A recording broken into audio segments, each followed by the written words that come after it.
Selamat datang para pemirsa yang terhormat. Dengan senang hati kami sampaikan kepada Anda informasi terpanas yang baru saja kami perbarui, dan berikut adalah informasi selengkapnya. Kami mengundang Anda untuk menyaksikannya. Saluran televisi Perspektif Global Indo baru saja melaporkan bahwa helikopter Israel telah melakukan sebuah operasi pendaratan di area dekat kota Nabitshit di Lebanon Timur. Reporter kami melaporkan bahwa pasukan Israel jatuh ke dalam sebuah penyergapan oleh pasukan perlawanan Hizbullah yang mengarah pada bentrokan sengit dan baku tembak dengan senjata ringan dan menengah. Dengan kekuatan tembakan dan penyergapan, pasukan perlawanan berhasil menggagalkan pendaratan Israel di Nabitshit dan memukul mundur kemajuan mereka di Anjar. Selain itu, 3 helikopter Israel telah mendarat di pegunungan di sisi Suriah yang berhadapan dengan area ini. Pada saat yang sama, warga mendengar suara tembakan senapan mesin dan tembakan anti-pesawat di area tersebut. Pesawat-pesawat tempur Israel melakukan putaran serangan di sekitar kota Nabitshit sebagai bagian dari operasi dukungan udara untuk operasi militer di wilayah itu. Helikopter Israel juga melancarkan operasi penyisiran skala besar segera setelah pasukan Israel disergap di Nabitshit. Sebaliknya, media Israel melaporkan bahwa para pejuang Hizbullah berhadapan dengan pasukan Israel dalam bentrokan di wilayah Nabitshit. Kementerian Kesehatan Lebanon mengumumkan bahwa 3 orang telah tewas dan 16 lainnya terluka dalam serangan di desa Nabitshit. Perkembangan ini menunjukkan perluasan operasi Israel di Lebanon karena sebelumnya kehadiran darat Israel hanya terbatas di bagian selatan negara itu, meskipun mereka telah melakukan beberapa kali infiltrasi dalam beberapa hari terakhir. Sebelumnya telah terjadi bentrokan antara pasukan komando Israel dan pejuang Hizbullah di wilayah Bekaa. Pada tanggal 6, Menteri Energi Qatar Saad Al-Kaabi memberikan penilaian bahwa perang Iran akan menyebabkan disrupsi ekonomi global dan memprediksi bahwa harga minyak kemungkinan akan naik hampir 2 kali lipat menjadi $150 AS per barel. Dia mengatakan dalam sebuah wawancara jika perang ini berlangsung selama beberapa minggu lagi, pertumbuhan PDB global akan terpengaruh, harga energi di setiap negara akan meroket. Dia menambahkan perang juga menyebabkan kelangkaan beberapa produk dan reaksi berantai yang membuat pabrik-pabrik tidak dapat memasok. Menurut Al-Kaabi, semua negara pengekspor energi di Timur Tengah harus menghentikan produksi selama beberapa minggu sebagai akibat dari perang tersebut. Untuk Qatar, bahkan jika konflik berakhir segera, mereka akan membutuhkan beberapa minggu hingga beberapa bulan untuk memulihkan volume pengiriman ke tingkat normal. Menteri Al-Kaabi mengatakan bahwa semua pihak belum menyatakan keadaan kahar force majeure dan kemungkinan besar harus melakukannya dalam beberapa hari mendatang. Jika situasi ini terus berlanjut, semua eksportir di Teluk harus menyatakan keadaan kahar. Menurut hukum, ketika peristiwa keadaan kahar terjadi, pihak yang terdampak akan dibebaskan dari tanggung jawab atas kegagalan atau keterlambatan dalam melaksanakan kewajiban kontrak. Harga minyak telah naik ke level tertinggi dalam 20 bulan terakhir akibat perang dan Al-Kaabi memprediksi harga bisa naik hampir 2 kali lipat menjadi lebih dari $150 AS per barel yang akan menghambat pertumbuhan ekonomi global. Menteri Qatar memberikan komentar tersebut di tengah konteks perang antara Iran dengan AS dan Israel yang menyebabkan ketegangan di seluruh kawasan. Sejumlah negara Teluk telah menjadi sasaran serangan rudal dan pesawat tanpa awak UAV dari Iran sebagai balasan atas kampanye serangan AS Israel. Qatar, produsen gas alam cair LNG terbesar kedua di dunia, terpaksa menghentikan produksi di pabrik Ras Laffan setelah serangan UAV Iran. Doha pada awal pekan ini harus menyatakan keadaan kahar karena perang. Di tengah ketegangan perang dengan Israel dan AS, para perwira polisi Iran telah menerima perintah untuk menembak para penjara. Sesuai dengan itu, pada tanggal 6, Kepala Polisi Iran, Ahmad Reza Radan, menyatakan di televisi pemerintah bahwa, "Karena kita berada dalam keadaan perang, saya telah mengeluarkan perintah untuk menembak mereka yang berniat mencuri." Dia menambahkan bahwa semua pelaku pencurian dan penjarahan akan dihabisi dengan cepat. Dia mengatakan bahwa pihak berwenang juga terus mengambil langkah-langkah untuk menjaga ketertiban di ruang siber. Dia menekankan, "Kami tidak akan membiarkan sekelompok mata-mata yang telah dibeli memprovokasi dan merusak semangat persatuan yang telah dicapai rakyat dengan darah ribuan martir." Pada tanggal 6, Menteri Luar Negeri Korea Selatan Cho Hyun mengatakan bahwa militer AS dan Korea Selatan sedang membahas pemindahan beberapa sistem pertahanan rudal Patriot milik Pentagon yang ditempatkan di negara Asia Timur itu untuk dikerahkan dalam konflik melawan Iran. Saat menjawab pertanyaan dalam sebuah sesi dengar pendapat di Parlemen, Menteri Luar Negeri Cho mengatakan Seoul sedang berdiskusi dengan pasukan AS di Korea Selatan, USFK, tentang kemungkinan penempatan kembali beberapa aset militer termasuk sistem pertahanan udara Patriot seiring meningkatnya ketegangan antara Washington dan Iran. Menurutnya, para pejabat militer kedua negara sedang berkoordinasi erat dan diskusi masih berlangsung. Namun kepala diplomasi Korea Selatan itu menolak memberikan rincian lebih lanjut seraya menekankan bahwa setiap keputusan terkait penempatan senjata atau pasukan akan dipertimbangkan berdasarkan situasi spesifik. Sementara itu, Dong Ilbo mengutip seorang pejabat Korea Selatan melaporkan bahwa USFK telah memindahkan peluncur beserta rudal pencegat Patriot dari beberapa pangkalan di seluruh wilayah Korea Selatan ke pangkalan udara Osan di kota Pyeongtaek Selatan, Seoul. Menurut laporan tersebut, jumlah baterai Patriot di Osan telah meningkat secara signifikan. Pada saat yang sama, pesawat angkut berat AS seperti C-17 dan C-5 juga telah dikerahkan ke pangkalan ini. Saat ini, baik USFK maupun Kementerian Pertahanan Korea Selatan menolak untuk mengomentari informasi ini. Permintaan akan rudal pencegat dan amunisi serang AS telah meningkat tajam setelah serangan koalisi AS Israel terhadap Iran. Ada beberapa laporan yang menyebutkan bahwa militer AS mungkin akan segera terpaksa mulai menghemat sistem pertahanan udaranya di tengah serangan terus-menerus Iran terhadap target-target Washington di Timur Tengah. Para pejabat militer senior AS telah membantah laporan-laporan ini. Dan dalam sebuah konferensi pers awal pekan ini, Menteri Perang AS Pete Hegseth mengatakan bahwa persediaan rudal Patriot masih sangat melimpah. Dalam sebuah langkah yang patut diperhatikan, pada tanggal 6 Gedung Putih mengunggah video berdurasi 42 detik di media sosial X dengan judul Keadilan ala Amerika. Video dimulai dengan adegan dari film Iron Man dan dialog "Ayah sudah pulang" yang tampaknya merujuk pada pernyataan Sekretaris Jenderal NATO Jens Stoltenberg ketika ia membandingkan Presiden Donald Trump dengan seorang ayah saat menangani masalah internasional. Selanjutnya adalah serangkaian klip yang dipotong dari film-film terkenal seperti Top Gun, Maverick, Braveheart, Gladiator, Brick King B, dan John Wick. Adegan-adegan laga dalam film tersebut diselingi dengan rekaman nyata yang dirilis oleh militer AS yang merekam serangan udara terhadap target di Iran. Menteri Perang AS Pete Hegseth juga muncul dalam video tersebut dengan sebuah klip dari konferensi persnya. Aktor dan sutradara Ben Stiller meminta Gedung Putih untuk menghapus sebuah klip dalam video yang diambil dari film Tropic Thunder, sebuah karya komedi satir tentang perang yang dirilis pada tahun 2008 yang ia sutradarai dan tulis bersama. Stiller menulis di X, "Kami tidak pernah memberikan izin dan tidak ingin menjadi bagian dari mesin propaganda Anda. Perang bukanlah film." Dalam postingan lain, Gedung Putih kembali menggabungkan rekaman perang nyata dengan sebuah adegan dari video game Grand Theft Auto San Andreas. Video tersebut menampilkan karakter pemain yang berulang kali berkata, "Terjadi lagi," sebelum setiap kemunculan adegan serangan terhadap target Iran.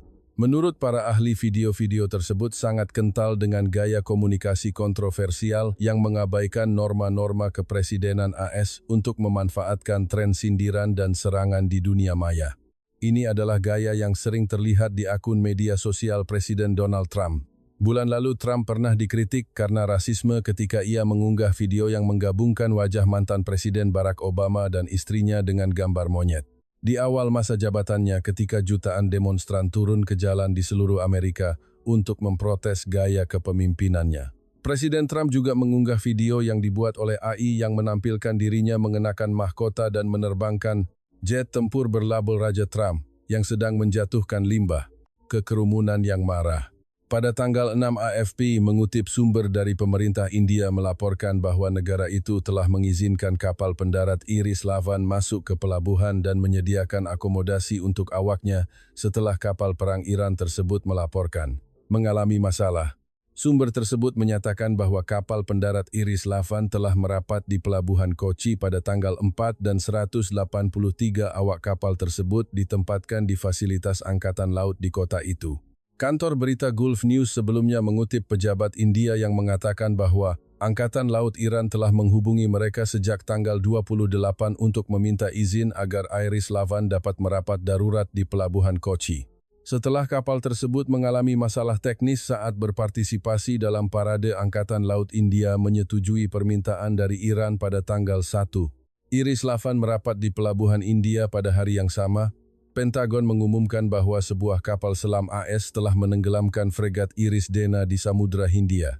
Pihak berwenang Sri Lanka berhasil menyelamatkan 32 orang, 87 korban tewas, dan diperkirakan ada sekitar 180 orang di atas Iris Dena. Sementara itu, Iran mengatakan bahwa awak kapal tersebut berjumlah sekitar 130 orang.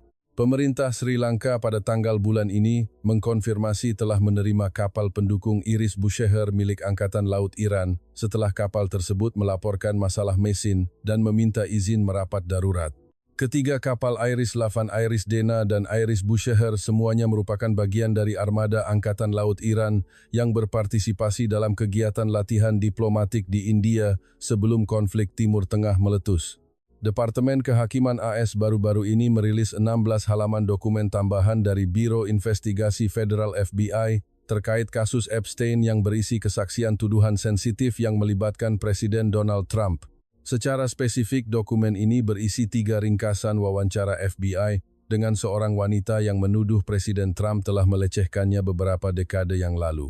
Menurut kesaksian wanita ini kepada FBI pada tahun 2019 sekitar tahun 1983 ketika ia berusia 13 tahun, Jeffrey Epstein membawanya ke New York atau New Jersey dan memperkenalkannya kepada Trump. Ketika ia dipaksa untuk melakukan tindakan sensitif, ia melawan dan kemudian diserang secara fisik oleh Trump dan diusir keluar. Wanita itu mengatakan bahwa ia dan orang-orang terdekatnya telah menerima panggilan telepon ancaman selama bertahun-tahun yang menuntutnya untuk diam. Ia percaya bahwa hal itu terkait dengan Epstein. Dalam wawancara terakhirnya dengan FBI pada tahun 2019, ketika ditanya apakah ia merasa nyaman menceritakan secara rinci tentang kontaknya dengan Trump, ia mengatakan apa gunanya memberikan informasi pada saat ini dalam hidupnya, ketika kemungkinan besar ia tidak bisa berbuat apa-apa. Media AS melaporkan bahwa 16 halaman ini termasuk di antara 53 halaman dokumen yang sebelumnya hilang dari basis data publik. Departemen Kehakiman menjelaskan bahwa halaman-halaman ini ditandai secara keliru sebagai duplikat sehingga tidak muncul dalam rilis berkas sebelumnya yang diminta oleh Kongres. Saat ini masih ada 37 halaman yang belum diperbarui. Departemen Kehakiman sebelumnya mengatakan bahwa beberapa dokumen yang telah mereka rilis berisi tuduhan yang tidak benar dan bersifat sensasional terhadap Presiden Trump. Sementara itu, Partai Demokrat menuduh pemerintahan Trump menyembunyikan detail yang dapat berdampak negatif pada Presiden dalam penyelidikan tentang Epstein. Trump telah berulang kali membantah memiliki hubungan dekat dengan Epstein dan menegaskan bahwa ia tidak tahu Epstein melecehkan gadis-gadis di bawah umur. Presiden AS saat ini belum dituduh melakukan pelanggaran terkait dengan kegiatan Epstein. Sebuah komite Dewan Perwakilan Rakyat pada tanggal 4 memilih untuk memanggil Jaksa Agung Pambondi untuk bersaksi guna menjawab pertanyaan tentang bagaimana Departemen Kehakiman menangani dokumen tersebut.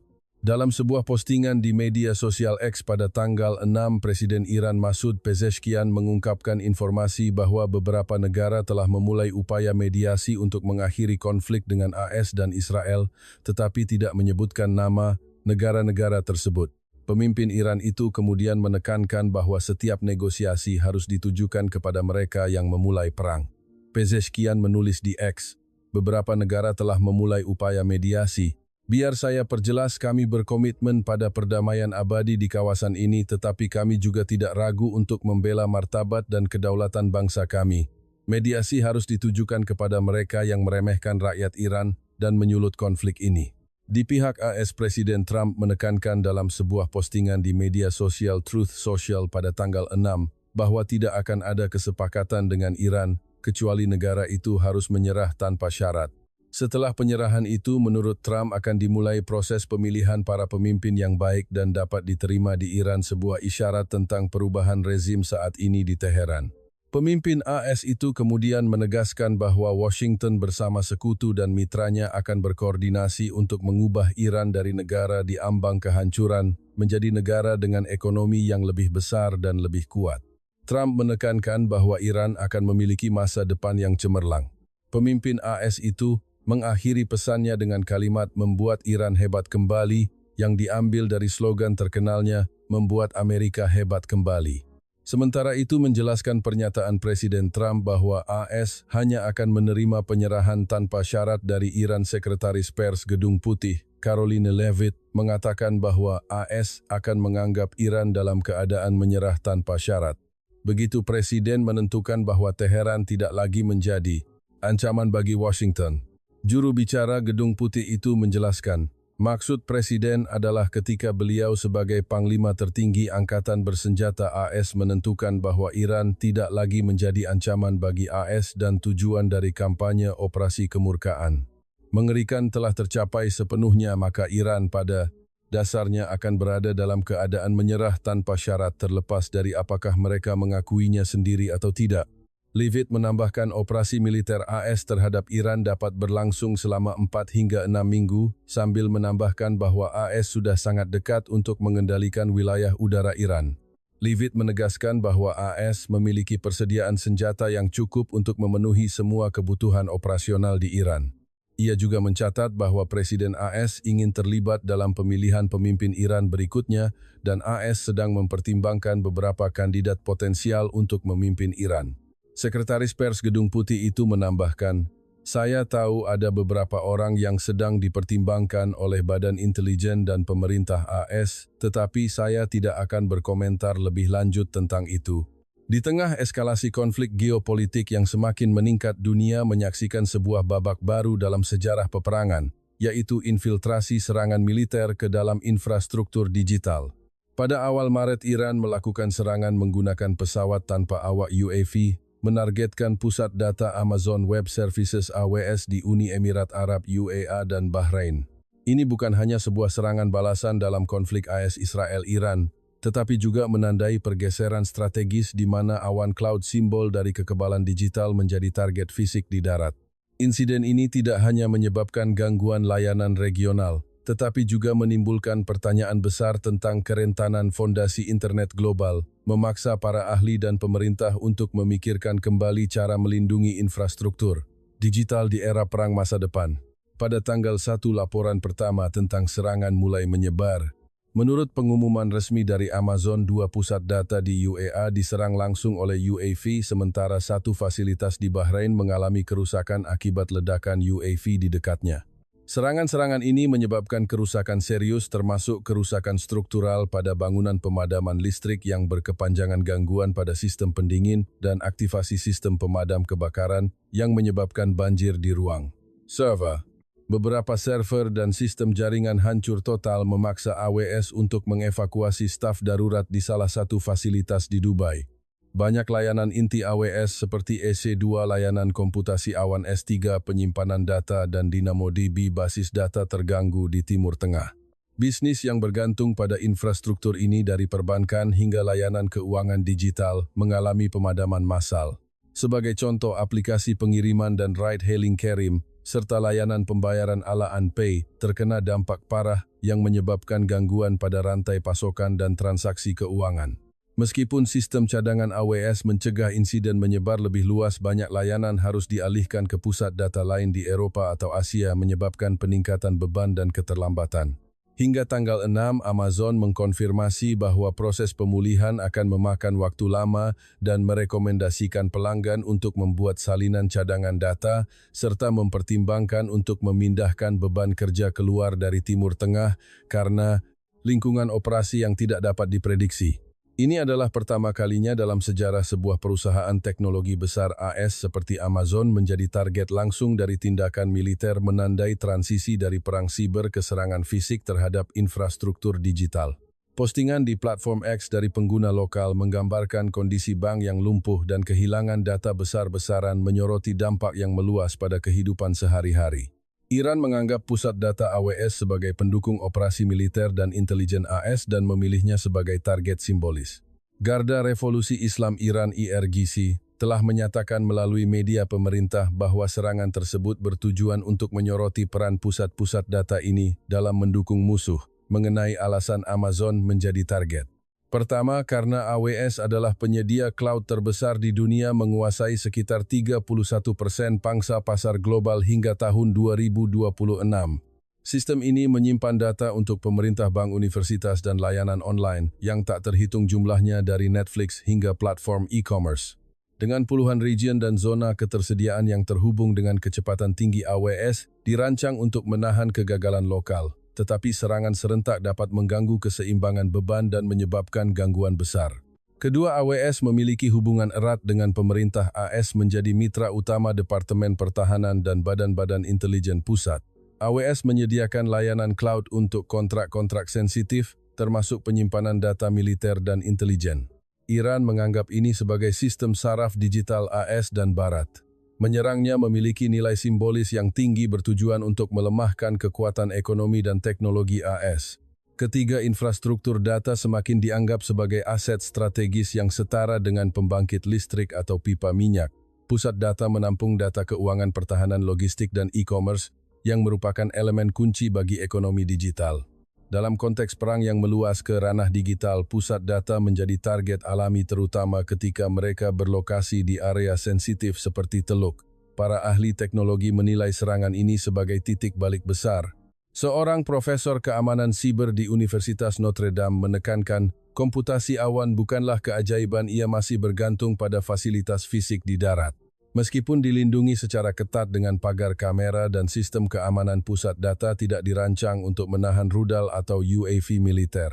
Peristiwa ini mengungkap kelemahan fisik internet global di mana beberapa fasilitas kunci dapat mengganggu rantai pasokan digital.